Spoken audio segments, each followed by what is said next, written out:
ரொம்ப மாதம் கழிச்சு பேக் டு மை சேனல். திடீர்னு இன்னைக்கு என்னோடய ஃப்ரெண்டு வந்து கால் பண்ணி, "உன்னோட யூடியூப்ல வீடியோ போடுறதே இல்லை" அப்படின்ற மாதிரி கேட்டாங்க. ஸோ அப்புறம் தான் அவங்ககிட்ட வந்து நான் சொன்னேன், இப்படி நான் வேறு ஒரு சேனல் ஓப்பன் பண்ணிட்டேன் அப்படின்ற மாதிரி. ஆனால் அந்த சேனலில் வந்து அவ்வளோ சப்ஸ்கிரைபரை என்னோடய ஃப்ரெண்டு ஹெல்ப் பண்ணி நான் வந்து அவ்வளோ சம்பாதிச்சேன்.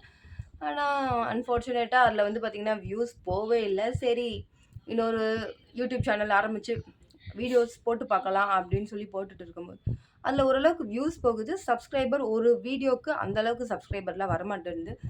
ஸோ கொஞ்சம் கொஞ்சமாக ஏதாவது ட்ரை பண்ணி பார்ப்போம், முன்னேறதுக்கான வழியை பார்ப்போம். ஸோ இந்த யூடியூப் சேனல் வந்து பார்த்திங்கன்னா என்னோடய ஃபேவரட்டான யூடியூப் சேனல். அதில் எந்த விதமான மாற்ற கருத்தும் இல்லை. ஏன் இந்த செகண்ட் யூடியூப் சேனலில் இல்லை, என்னோடய ஃபஸ்ட்டு யூடியூப் சேனல்லே அடிக்கடி நான் வந்து வீடியோ போடுறேன். ஏன்னா அதில் வேறு வீடியோ போடணும், இதில் வேறு வீடியோ போடணும். ஸோ அடிக்கடி நம்ம சந்திப்போம். ஆனால் சப்ஸ்கிரைபர் வந்துச்சுன்னா எனக்கு அவ்வளோ சந்தோஷமாக இருக்கும். மறுபடியும் நான் அதுலேருந்து இந்த யூடியூப் சேனலுக்கே தாவிடுவேன். ஸோ பார்ப்போம் என்ன நடக்குது அப்படின்னு சொல்லிட்டு. டாட்டா.